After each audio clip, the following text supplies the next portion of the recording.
que le roi de gloire fasse son entrée. Oh Jésus, Jésus, alléluia, alléluia. Gloire à toi Seigneur, gloire à toi Seigneur. Alléluia, gloire à Dieu. Que la paix du Seigneur soit avec vous. Je vous invite à considérer avec moi deux textes ce matin. D'abord Genèse 14, verset 17 à verset 20. Et ensuite Genèse 22, le verset 2. Je lis pour vous. Après qu'Abraham fut revenu vainqueur de Kedorlaomer et des rois qui étaient avec lui, le roi de Sodome sortit à sa rencontre dans la vallée de Chavé, qui est la vallée du roi. Melchisédek, roi de Salem, fit apporter du pain et du vin. Il était sacrificateur du Dieu très haut. Il bénit Abraham et dit: béni soit Abraham par le Dieu très haut, maître du ciel et de la terre. Béni soit le Dieu très haut qui a livré les ennemis entre tes mains. Et Abraham lui donna la dîme de tout. Deuxième texte. Prends ton fils, Genèse 22, verset 2. Prends ton fils, ton unique, celui que tu aimes, Isaac. Va-t'en au pays de Morija et là offre-le en holocauste sur l'une des montagnes que je te dirai. De l'offrande de Dieu à celle de l'homme. Mon message s'inscrit dans la continuité de cette série que nous voulons initier cette année, une série sur ce que tu donnes, la participation de Dieu dans ce que tu donnes et en même temps l'obligation de celui qui sert Dieu de se mettre dans une posture de donner. Alors je vous disais la semaine écoulée, il est hors de question que l'Église manipule les gens pour donner.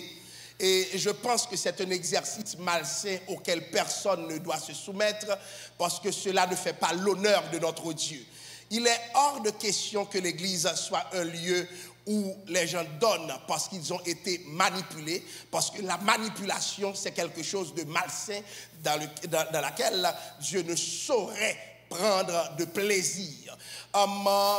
Si jamais vous devez, parce que vous êtes manipulé, j'aimerais que vous sachiez en même temps qu'il n'y a aucune bénédiction dans le fait que vous ayez donné par suite d'une manipulation. Et c'est très important que nous le disions, parce que donner doit toujours participer d'une disposition du cœur, parce que notre offrande participe, on le verra un peu plus tard, de notre adoration. Et je me dis quelque chose, je ne vous manipule pas pour la sanctification. Je ne vais même pas vous surveiller chez vous pour savoir ce que vous faites pour la sanctification. N'est-ce pas? Puisque c'est de la parole, c'est une obligation à laquelle l'Église se soumet.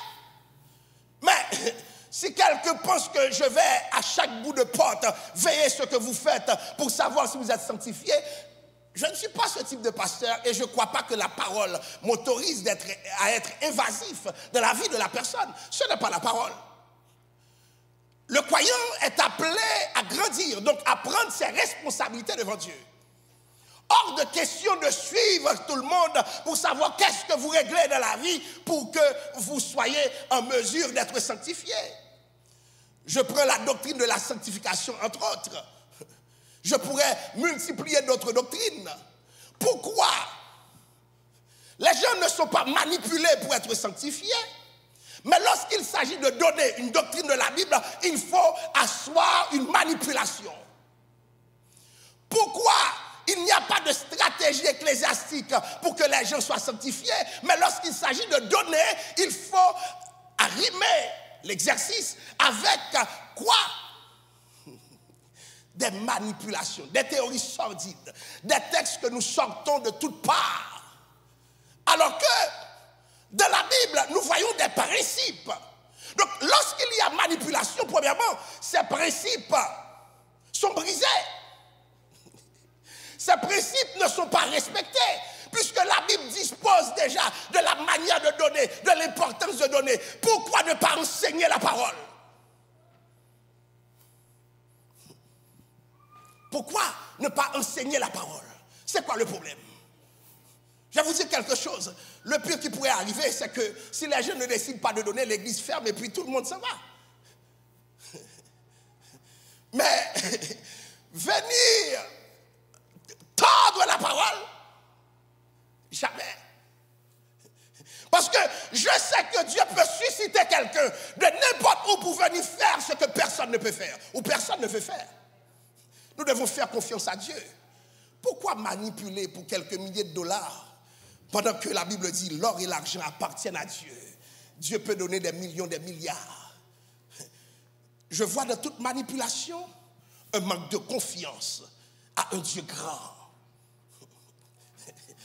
Un manque de confiance à un Dieu grand, à un Dieu riche. Donc, nous avons dit la semaine dernière, la manipulation n'est pas une voie indiquée, ce n'est pas une voie dans laquelle nous devons marcher comme Église. Et je vais vous dire ici, il y a des théories, ou bien il y a des pratiques qui ne s'installeront jamais parce que, non seulement, je sais très bien, lorsque vous êtes enseigné, vous n'allez pas vous y soumettre, mais aussi, il n'y a aucune bénédiction dans ça. Il n'y a aucune bénédiction. Et c'est important pour nous de le dire parce que derrière l'argent, il y a un Dieu. Ce Dieu s'appelle comment? Mammon. Il y a des tactiques que nous employons. En vérité, Mammon s'installe. En vérité, Mammon s'installe. Parce que ces tactiques ne viennent pas de Dieu. Et c'est pour cela que nous voulons nous appuyer sur la parole. Et nous avons vu la semaine écoulée, bien que plusieurs personnes n'étaient pas là. Dans la Bible, il y a plusieurs types d'offrandes. Et ces offrandes n'ont même pas été établies par l'homme. Autrement dit, dans la structuration du rapport de Dieu avec l'homme, Dieu exige que l'homme lui apporte des choses. Ce n'est pas seulement un Dieu qui donne et un homme qui prend, mais c'est aussi un Dieu qui prend et un homme qui redonne de ce que Dieu lui a donné. Et c'est alors que nous avons vu au moins une liste, offrande des holocaustes qu'on appelle offrande brûlée, offrande des céréales. Quand j'ai vu l'offrande des céréales, il y a un collègue qui m'a appelé pour me dire l'offrande des céréales.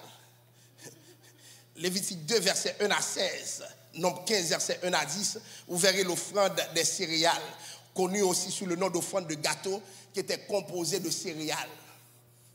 Ceux qui aiment les céréales, donnez-moi un amen. Amen. Moi, je viens d'Haïti, c'est le maïs moulu que je connais. Les céréales, ce n'est pas mon affaire. Ceux qui aiment le maïs moulu, amen. Amen. Gloire à Dieu, nous sommes plus nombreux. Mais vous allez comprendre, bien-aimés,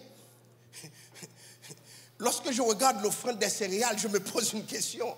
C'est-à-dire, même le plat que vous avez, lorsque vous mangez, Dieu veut que vous vous rappeliez que, alléluia, vous lui devez, même dans ça. Donc vous planifiez des céréales pour manger, Dieu veut que vous vous rappeliez que, moi aussi, je veux de ce que tu manges. Et c'est là le problème. Nous déconnectons nos dons de notre relation avec Dieu. Ce n'est pas que Dieu veuille manger, mais Dieu veut que ce que nous avons participe dans notre relation avec lui. Tu ne pourras jamais servir Dieu sans ton avoir. Parce que sur l'autel de Dieu et l'avoir de la personne et l'être de la personne doivent être déposés. Pas seulement l'adoration des lèvres. Il y a des gens qui sont brillants, mais ils oublient une chose. Dieu est un Dieu qui demande. Chers amis, lorsque j'ai listé les offrandes, j'ai vu une offrande pour tout. Et puis, quand j'ai vu que c'est Dieu qui ordonnait, je me suis dit, c'est pas possible. Dieu qui demande autant, Imaginez-vous, vous veniez dans un service, je vous demande une première offrande. Pas de problème. Je vous demanderai une deuxième. Il y a des gens qui viendraient, mais il y a des visages de la salle qui seraient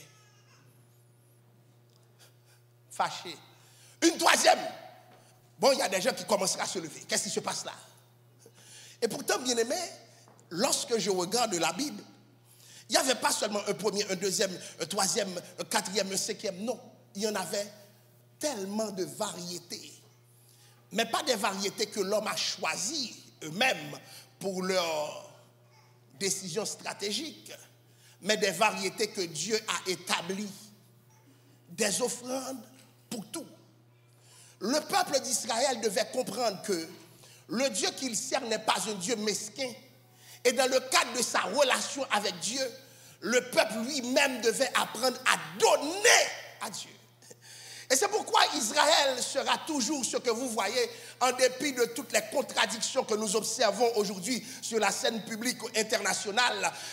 Israël sera toujours dans un petit territoire, quoique dans un petit territoire, un grand peuple, parce que ce peuple a cultivé l'art de donner. C'est dans sa structure, c'est dans sa génétique sociale. Ce peuple ne peut que se développer. Parce que pour l'Israélite, donner, c'est une façon de se tenir devant Dieu. Je le répète, alléluia. Donner, c'est une façon de se tenir devant Dieu. Parce que c'est Dieu même qui veut que le peuple donne. Autrement dit, chers amis, la mesquinerie est un défaut méchant. Et je le dis à qui veut l'entendre. Et tous les types d'amis, même sur le plan personnel. Moi, je suis ton ami, je vois que tu es mesquin, je ne veux pas être ton ami. Parce que mes amis, je les choisis. Oui. Oui. Une marque de mesquinerie anticipe plus tard. Une marque de mesquinerie est un prédicteur de l'hypocrisie. Je l'ai déjà vu. Je comprends qu'il y a des gens qui sont nécessiteux, c'est eux qui doivent recevoir. Alléluia. Oui. Mais il y a du monde qui ne sont pas dans la nécessité. Et puis, s'il y a quelque chose, un effort qui se fait, qui s'arrange pour être celui qui fournit le moins d'efforts, Dieu te voit méchant. Il y a des gens qui ne doivent pas donner la même affaire que vous. Parce que Dieu vous a béni plus que ces personnes. La bénédiction doit se refléter dans ta générosité. Il y a des choses que quelqu'un qui est ton ami ne doit pas vivre. Juste parce que cette personne a ton contact. Tu lui parles, tu manges avec la personne, et puis la personne est en train de végéter. Ça ne te concerne pas. Hypocrite. C'est un faux ami. Donc, Dieu structure sa relation dans le don avec l'homme. Et nous avons vu que, premièrement, la première démarche de donner vient de Dieu lui-même. Melchisédek, qu'est-ce que Melchisédek a fait? Il est venu avec le pain et le vin, une préfiguration du sacrifice de Christ. Autrement dit, je te donne Christ. Qu'est-ce que tu me donnes? Je te donne Christ. Qu'est-ce que tu me donnes? Abraham va donner le 10e de ce qu'il avait. Et attention, nous n'étions pas sur la loi. La loi viendra avec quel personnage? Moïse. Nous étions avec Abraham. Moïse n'était pas encore né. La loi n'était pas encore née. Il est venu avec une offrande pour Abraham. Qu'est-ce qu'Abraham a fait? Abraham lui a donné le 10e. Le 10e, nous voyons le chiffre 10, le chiffre de la responsabilité. C'est la plus petite responsabilité que tu puisses prendre devant Dieu. C'est le 10e de ce que tu as. Nous voyons que les affaires se concluent. Ceux qui initient la démarche demandent généralement au moins le 10e. C'est la plus petite de ce que tu peux réclamer Dieu. C'est 1 sur 10. 1 sur 10, c'est la plus petite note avant 0. N'est-ce pas? Alors nous continuons. Genèse 22, le verset 2. Le texte dit quoi? Dieu va dire à Abraham, prends ton fils, c'est facile de me donner le 10e Abraham. Le 10e ne se sent pas. Sauf qu'aujourd'hui, il y a des gens qui ne sont même pas capables pour le 10e, voire plus. Dieu va demander à Abraham quelque chose d'extraordinaire. Dieu dit à Abraham, prends ton fils. Pas de problème. Abraham avait combien de fils? Oh oh. Les théologiens de la salle. Abraham avait combien de fils? 2 enfants. Prends ton fils. Ton unique. Là, ça commence à être suspect. Mon unique fils. Probablement, les yeux d'Abraham sont rivés sur Ismaël. Celui que tu aimes, j'aime Ismaël. Premier principe, bien-aimé, alléluia. Ce que tu aimes, c'est ce que Dieu va te demander. Je le répète à qui veut l'entendre ici. Ce que tu n'aimes pas n'intéressera jamais Dieu. Ce n'est pas seulement toi qui connais, comme disent les Haïtiens, le goût de ta bouche. Dieu aussi a du goût. Et la bonne chose, c'est que ton goût est aussi le goût de Dieu. Tu aimes les bonnes choses, Dieu aime les belles choses. Mais si tu dis que tu n'aimes pas les belles choses, Dieu aussi aime ce que tu aimes. Ton fils, ton unique, celui que tu aimes, là ça commence à se corser. Celui que tu aimes. Mais nous avons cette tendance d'offrir à Dieu ce que nous n'aimons pas. Il y a des gens qui seraient tentés même de venir offrir quelque chose chez eux qui ne marche pas. D'ailleurs, c'est pourquoi je déteste les friperies. Si vous faites cadeau à quelqu'un, quelque chose, ballon bon bagaille. Amen. La personne n'est pas ta famille, n'est pas ta soeur, n'est-ce pas? N'est pas ton cousin, ta nièce. Si tu lui fais un don, si tu donnes quelque chose, est de la classe. Ce que tu achèterais pour toi. Il y a des gens qui me disent, pasteur, c'est fibria, m'a pas acheté, oui. Bon, là, c'est l'autre bagaille. Si toi-même, c'est ça que tu achèterais, bon, ça, c'est autre chose. Mais je vais vous dire quelque chose. Mesurez Dieu lui-même dans la manière dont vous vous mesurerez. Est-ce que des fois, nous nous disons, pendant l'année, après tout ce que Dieu a fait pour moi, moi-même, voici ce que je veux faire pour Dieu? Est-ce que quelqu'un y a pensé? Ce qui arrive, c'est que Dieu va corser Abraham. Oui, je me souviens que tu m'avais donné le 10e de ce que tu avais. Mais maintenant, ce que je te demande vaut plus que ton 10e. Il y a plusieurs personnes qui sont propriétaires de maisons ici. Si on vous demande votre enfant contre votre maison, qu'est-ce que vous donnerez? Ah, j'entends pas tout le monde. Vous ne voulez pas qu'on sache que vous êtes propriétaire? C'est eux, tu les vois, oui, que la caméra du ciel soit branchée sur eux. La maison ou l'enfant? Ceux qui donneraient l'enfant, donnez-moi un amen. Ah, il y a toujours quelqu'un. Il y a toujours quelqu'un. Que Dieu te bénisse, mon frère. Que Dieu n'écoute pas ce que tu as dit. Nous ne pas attendre d'abord amen. Tenez-vous bien. Si Dieu choisissait, Dieu vous demande de choisir entre la maison et l'enfant. La maison peut valoir des millions, mais vous céderez la maison. Parce que tu peux bâtir une autre maison ou bien vivre dans moins de confort. Mais la vie de l'enfant a plus de valeur. vous allez comprendre l'offrande que Dieu demande à Abraham vaut plus que tout ce qu'Abraham possède.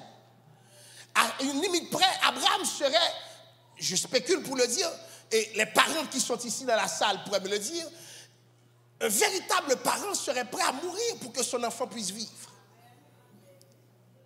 Je sais que les femmes vont me donner d'abord un amen. Ensuite, si j'entends quelques hommes, j'apprécierai. L'église, on m'a prié pour nous, oui. Les frères de l'église, les hommes de l'église, je prierai pour vous. Combien d'hommes qui aimeraient mourir pour leurs enfants?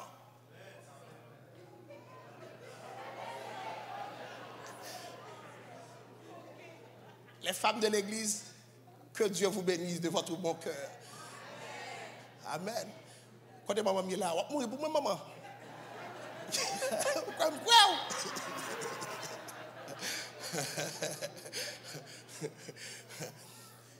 Écoutez, Dieu va demander à Abraham quasiment la totalité de ce qu'il a et même plus. Ton fils, ton unique. Si Dieu disait Ismaël, ça aurait été simple. Abraham serait vraiment pressé. Mais Dieu voit que l'amour qu'Abraham porte à Isaac, il ne le porte pas à Ismaël. Du coup, ce qui intéresse Dieu, c'est ce qu'Abraham aime le plus ou bien aime tout simplement. Ton fils, ton unique, celui que tu aimes. Dans notre langage, on dit souvent le bâton de ma vieillesse. Voyez-vous, le dernier enfant qu'on met au monde, souvent on l'aime parce que cet enfant est important pour nous. Dieu a dit à Abraham, tu vas m'offrir cet enfant. Je reviens au principe que j'ai dit au début de ma série. Dieu est un Dieu qui demande. Et c'est pour cela, quand tu es devant un Dieu qui demande, qui n'a pas peur de demander, et qui te demandera certainement, tu ne peux pas prétendre articuler une relation avec Dieu et ne jamais demander. Tu passes à côté. Il y a des choses que Dieu ne donne qu'à condition qu'on le lui demande. Demandez-moi ce matin si je demande à Dieu, je vais vous dire oui, je sais demander à Dieu. Et depuis que j'ai commencé cette série, je regarde les textes, je dis mais non, je n'ai pas assez demandé à Dieu. Parce que Dieu ne néglige pas de demander lui.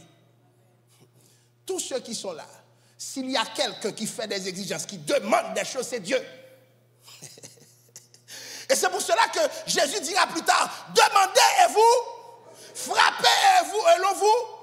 Parce que Dieu lui-même structure sa relation avec toi sur des demandes ponctuelles. Je te demande si à tel niveau et à un autre niveau, je vais te demander ça. Donc si tu ne demandes pas, il y a un problème.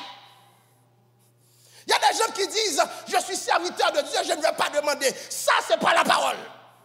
Parce que la spiritualité est conçue sur la demande. Tu as le droit de demander à Dieu des choses. Alléluia. Alléluia. Tu as le droit. Et je vais plus loin pour dire, puisque tu es en face d'un Dieu qui te demande et qui demandera toujours, tu as un devoir de demander à Dieu. Je n'ai pas aligné les textes, puisque ce n'est pas une étude biblique, pour voir toutes les fois que Dieu demande. Dieu demande, Dieu demande, Dieu demande, Dieu demande. Et puis Dieu dira, dans le Psaume 2, il dit au Fils, demandez-moi les nations. Même le Fils doit demander. Aujourd'hui, il y a une théologie où certaines personnes disent, et moi je suis un chrétien qui ne demande pas. Ça, ce n'est pas la parole. Ton Père veut que tu lui demandes. Ton Père le veut. Cette relation qui fait de toi, non pas un étranger, mais quelqu'un de la maison, c'est une relation structurée autour de la demande. Tu ne peux pas ne pas demander à Dieu, parce que Dieu lui-même n'existe. Même si tu ne veux pas demander, lui, il va te demander. Alléluia. Il y a un carrefour où tu arrives avec Dieu. Ce que tu as sera testé. Imaginez-vous Quelqu'un qui n'est pas capable même pour le 10e.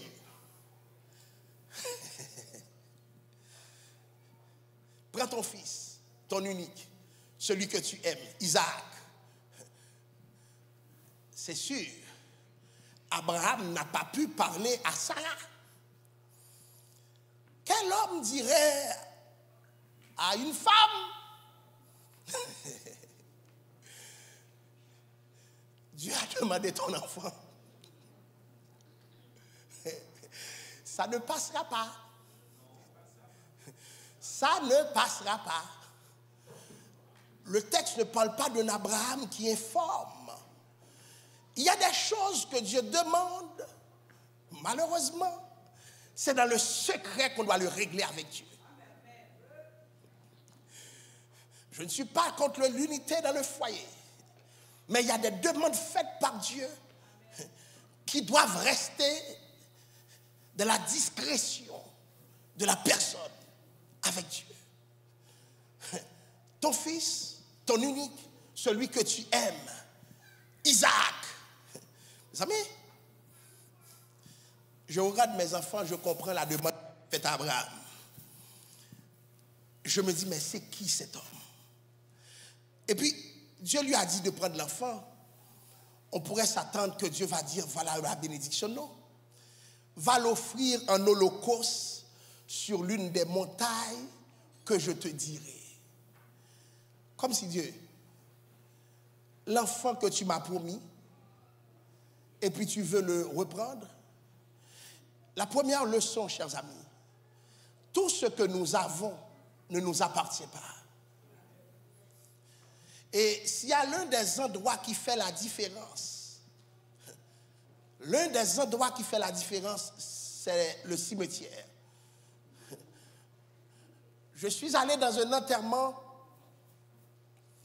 Le monsieur était super riche, mais cupide comme lui seul. Ce qui était drôle, c'est que même une bonne voiture, le monsieur ne pouvait pas s'acheter. Mais il avait des richesses à n'en plus finir. Partout, il y avait des blocs. Il avait son nom. Mais il ne pouvait pas vivre correctement parce qu'il voulait être caché. Mais je comprends. Mais il y a des gens qui sont malades, lui-même souvent dans l'église. Chers amis, c'est après sa mort que les gagottes ont commencé. Les enfants ont commencé à faire des dégâts parce que ces enfants ne savaient pas qu'il y avait tout ça. Et il y a des jours où ils se levaient, ils se demandaient qu'est-ce qu'on allait faire. Donc du jour au lendemain, ils se lèvent et puis ils voient qu'ils étaient des multimillionnaires. J'ai vu un scandale dans une église de la ville. Ce qui m'a frappé, c'est, en tout cas, moi je voyais les gens qui étaient accusés, même l'habit, on va qu'on rade qui perd du couleur. Ça veut dire l'habit est fini. On ne vient pas regarder ça parce qu'on est à l'église, mais quand tu vois cet habit passer très souvent, tu as envie de lui donner un costume. Mais, à mon grand étonnement, une plainte qui est chiffrée pour plusieurs millions de dollars, et puis tu ne peux même pas t'habiller. Lorsque les gens ont compris cela, le monsieur en question, quand on faisait un travail pour lui, on le faisait gratuitement parce que quand tu le regardes, tu vois bien que ça ne va pas. Pourquoi cette façon de vivre? Il y a des gens qui sont malheureux. Je vais vous dire quelque chose. Tu peux avoir de l'argent et être quand même malheureux parce que Dieu te prive du bonheur de ce que tu as. Quand ta Bible dit c'est la bénédiction de l'Éternel qui enrichit, mais tu vas le voir de la manière de vivre de la personne. Je ne dis pas qu'il faut aller prendre un Rolls-Royce, mettre dehors pour que tout le monde parle de toi. Ce n'est pas ça que je dis. Mais dans le peu que tu as, lorsque tu es béni, on voit ton bonheur. Lorsque j'ai vu la plainte, je n'en revenais pas. Et c'est alors qu'on a compris que quelque chose n'allait pas. Dans le cas d'Abraham, Dieu n'a pas demandé son avoir, mais plus que ce qu'il avait. Abraham s'est levé avec ses enfants, avec son enfant et 2 de ses serviteurs. Et Abraham a dit, alléluia, arrivé sur la montagne, je vais adorer. Je vais adorer. La première fois que le mot adoration est mentionné dans la Bible, c'est en référence avec quoi vous pensez? Le sacrifice qu'il va faire. C'était son adoration, cette offrande. Beaucoup de personnes adorent le Seigneur. Comment? Ils adorent Dieu avec leurs lèvres, mais ne font aucun sacrifice.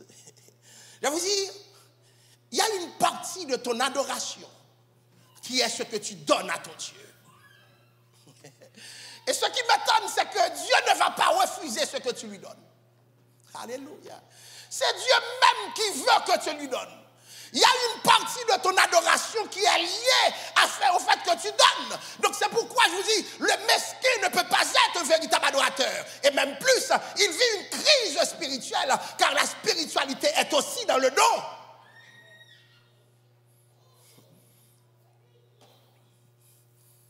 Les églises ont une réalité. 15-85. 15% des personnes supportent 85% des autres. Et je vais vous dire quelque chose. Les personnes les plus exigeantes sont généralement les personnes qui donnent le moins. Quand tu vois que la personne est folle à l'église, donne des troubles à l'église, consulte le cahier. Il y a une corrélation, chers amis, et ça marche dans tous les ministères. Depuis que je suis jeune, j'ai passé dans les comités de plusieurs églises. C'est une constante. La plus exigeante des personnes est souvent celle, je dis bien souvent, la personne qui n'a pas peur que tout s'écrase, que tout s'écoule, c'est la personne qui ne donne pas. Parce que ça ne lui a rien coûté. Mais ceux qui ont payé le prix, ceux pour qui ça a coûté, ne veulent pas que tout s'écoule. Alléluia. Ceux pour qui ça n'a rien coûté, ils ont la bouche. Ceux pour qui ça a coûté beaucoup, ils ont le cœur.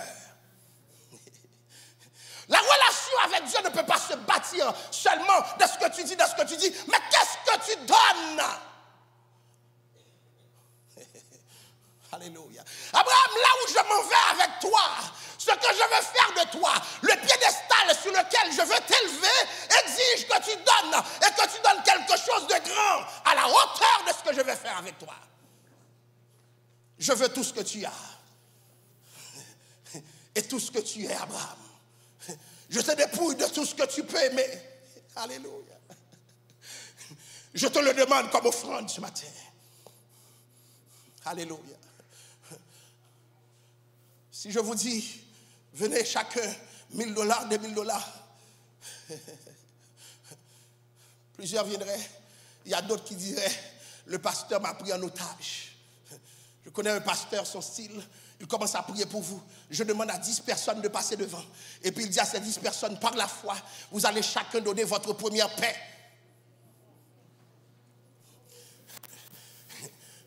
Le peuple a vu les gens ne peuvent pas retourner à leur place. Si tu retournes à ta place, les Haïtiens aiment se faire voir, se montrer. Ça veut dire la désirabilité sociale est à l'œuvre chez l'Haïtien. L'Haïtien a une culture de miroir, fait ouais. Donc s'il dit que le pape baille première paire, il y a des gens dans la salle qui disent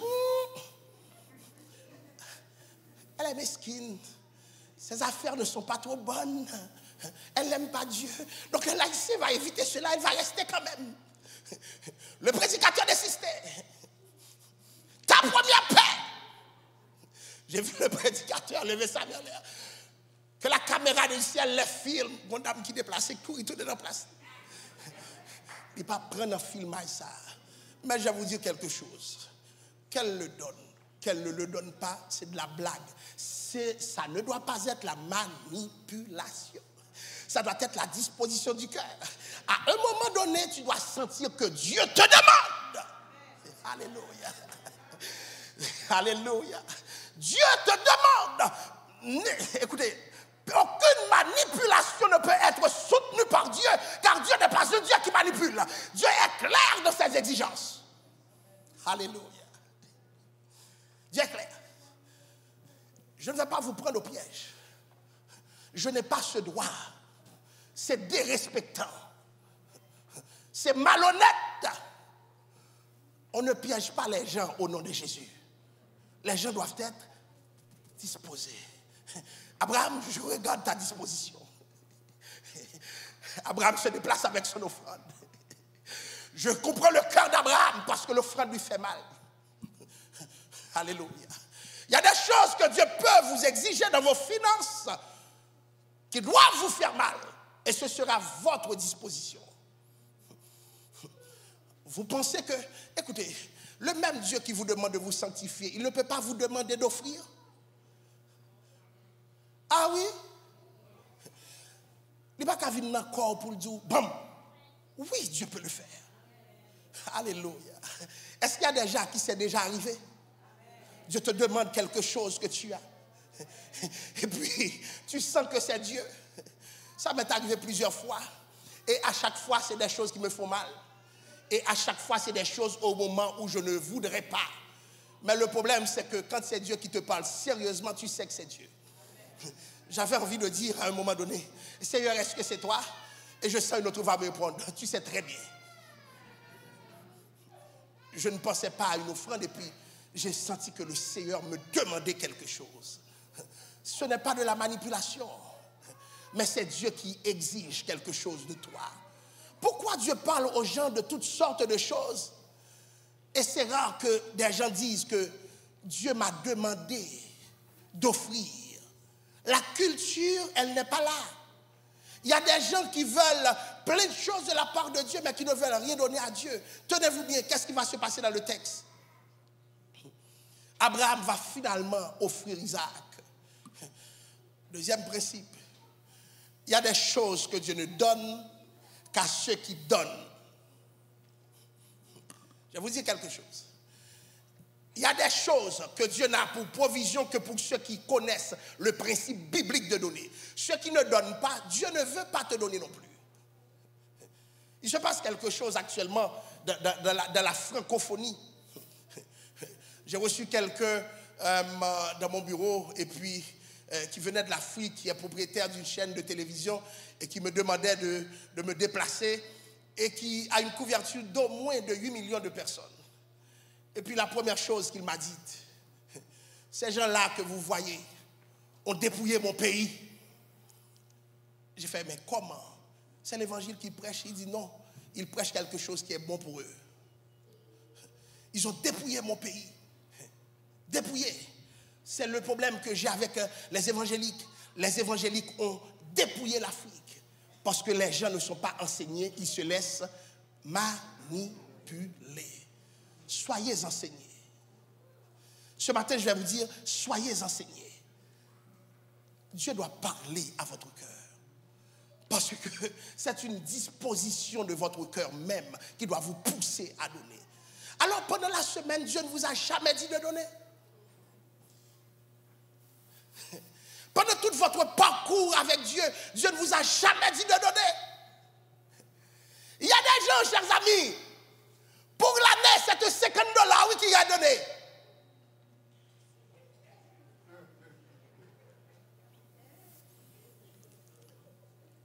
Vous savez pourquoi j'énumère ce chiffre? Parce qu'il y a des enfants ici qui donnent plus que $50.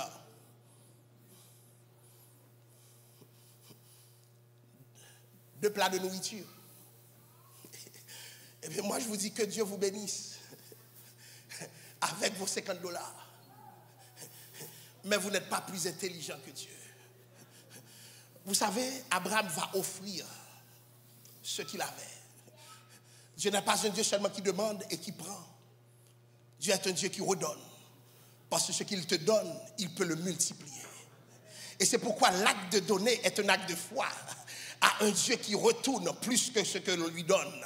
Abraham, tu m'as donné ton fils. Alléluia. Eh bien, moi, voilà ce que je te donne. Je fais de toi père d'une multitude. Je te donne des fils. De sorte que Jésus, plus tard, devra rencontrer Zachée. Les gens se demandaient pourquoi tu fais grâce à Zachée. Il a dit, celui-ci est aussi un fils.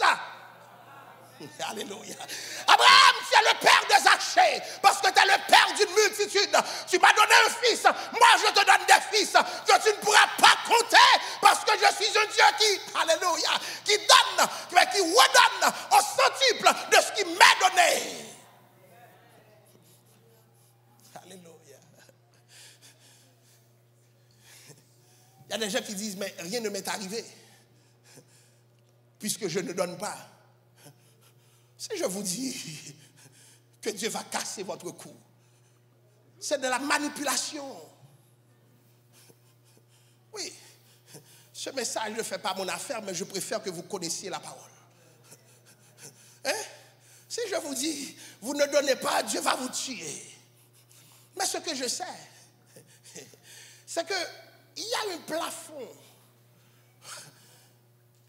auquel Dieu limite certaines personnes. Dieu frappe aussi par la privation. Peut-être ce million que la personne a pourrait être des milliards. Mais puisque c'est là que la personne choisit de limiter sa relation avec Dieu, Dieu lui-même limite la personne. Si Abraham n'offrait pas son fils, Dieu lui-même ne lui offrirait pas des fils. Donc plusieurs personnes ne savent pas ce qu'ils ont perdu, mais ils savent ce qu'ils ont. Le principe de Dieu, il faut perdre pour... Il faut perdre pour. Donc nous devons avoir cette culture de donner. Parce que Dieu est un Dieu qui demande. Et Dieu est un Dieu exigeant. Et Dieu s'attend à ce qu'on lui retourne des choses. Ce n'est pas normal. Ce n'est pas normal que certaines personnes disent ne pas donner, ne jamais donner. Je ne suis pas en train de mettre un chiffre ce matin. Je suis en train de dire, dans ce que tu as, selon ce que Dieu a donné, ce que Dieu t'a demandé. Il y a des gens, c'est $5. Il y a des gens, c'est $1 qu'ils ont. Mais il y a des gens, c'est $10 000 le travail. Les millionnaires, maman, amen.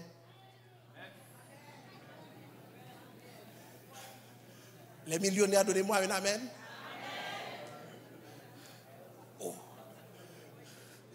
Passe. Il y a tous ces millionnaires à l'église.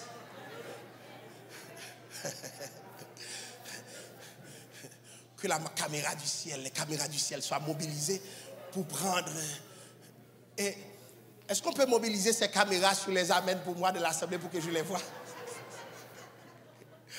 Alléluia. Je bénis le nom du Seigneur qui élève des gens parmi nous.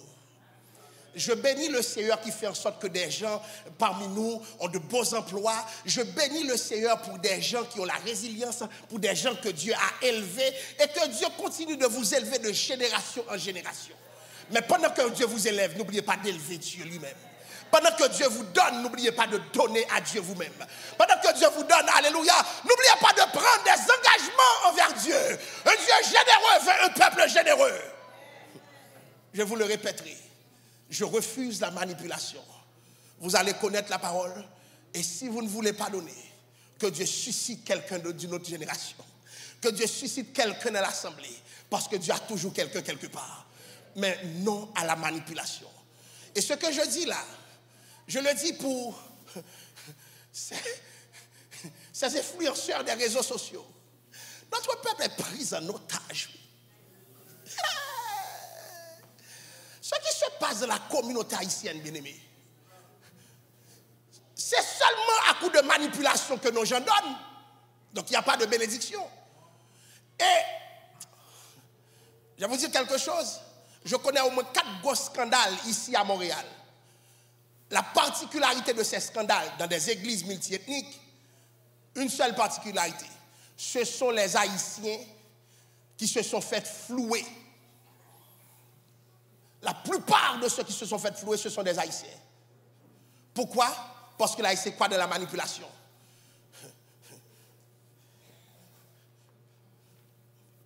prends un gros drap là, mettez sous moi. Et puis je prends le bâton de Moïse. Et puis je mets un gros drap par terre. Et je vous dis, si vous donnez, vous serez millionnaire. Vous seriez étonné de voir les gens sortir de partout. La semaine prochaine, l'église est remplie. Mon drap est rempli. Et puis après des années, vous devenez plus pauvre. Les Africains malhonnêtes, je dois dire, parce qu'il y en a qui sont sérieux. Il y en a qui sont bénis par Dieu. On détruit, on dépouillé à Montréal, notre communauté. Faites attention. Vous êtes dans une église qui ne vous exige pas. Nous bénissons le nom du Seigneur pour cela. Mais en même temps, ce n'est pas normal, certaines attitudes. Ce n'est pas normal. Vous n'êtes pas plus intelligent. Dieu vous a béni. Bénissez en retour. Dieu vous a béni. Bénissez en retour. Et je ne vous demande pas de bénir seulement l'église, mais il y a des gens de l'église qui sont vos amis. Vous savez leur histoire. Dieu vous a béni. Pensez à eux. Pensez à eux. Pensez à eux. Qui va régler quelque chose pour eux. Nous ne pouvons pas continuer comme ça. Que Dieu vous bénisse ce matin. Que Dieu vous donne le cœur pour le don. Que Dieu libère votre cœur. Les cœurs durs, les cœurs endurcis qui ne donnent rien. Que Dieu vous touche cette année. Mes meilleurs vœux pour toi, qui est chiche. C'est pour quitter chiche à ça. Moun qui pas chiche, bon moi amen. Ceux qui ne sont pas chiches, priez le Seigneur pour le bon message. Pour quitter chiche. Au nom de Jésus. Il y a des gens que nous devons aider, qui sont pauvres, qui souffrent à l'église. Nous avons besoin de ce que vous avez pour l'offrir à ces personnes. Mais comment offrir? Comment faire un programme si 15% occupe 85%? Ce n'est pas normal. Que Dieu vous bénisse ce matin.